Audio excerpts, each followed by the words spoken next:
Mic যখন কথা বলছিল হঠাৎ করে সে পা পিছলে বালতির ভিতরে আটকে যায়। এটা দেখে বাচ্চাটি অনেক হাসতে থাকে। আর ঠিক তখনই একটা অদ্ভুত ব্যাপার ঘটে, তাদের ঘরের সমস্ত লাইটগুলো বৈদ্যুতিক শক্তির কারণে জ্বলতে থাকে। আর বাচ্চাটির অতিরিক্ত হাসির কারণে এই লাইটগুলো হাই ভোল্টেজের কারণে বিদ্যুতের ফিউজ কেটে এলাকায় কারেন্ট চলে যায়।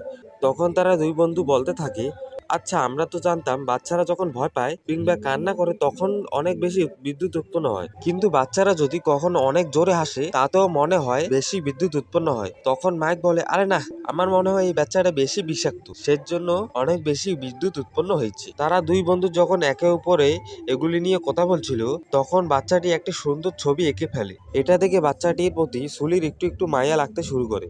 তাদের দুজনের মধ্যে এভাবে করে একটা বন্ধুত্বপূর্ণ সম্পর্ক গড়ে ওঠে। বাচ্চাটি অনেক বেশি ঘুম পাচ্ছিল, সে বাচ্চাটিকে তার বিছানায় শুইয়ে দিয়ে তার গায়ের উপর একটা চাদর চেপে দরজা বন্ধ করে সেখানে বসে থাকে। সে তার বন্ধুকে বলতে থাকে, দেখ মাইক, আমার মনে হয় এই বাচ্চাটি আসলে একটুকু ক্ষতিকারক নয়, আমরা বরং চুপি চুপি করে এই বাচ্চাটিকে কোনোভাবে ওই দরজায় দিয়ে আবার পৃথিবীতে পাঠিয়ে দিই, তাহলে তো ঝামেলা শেষ হয়ে যায়। তখন মাইক বলে, আরে ভাই, এটা কি এত সহজ কাজ নাকি? আমরা এই বাচ্চাটিকে নিয়ে যখন রাস্তা দিয়ে বের হব তখন তো সবাই আমাদেরকে দেখে ফেলবে, আর তখনই আমরা ধরাও খেয়ে যাব।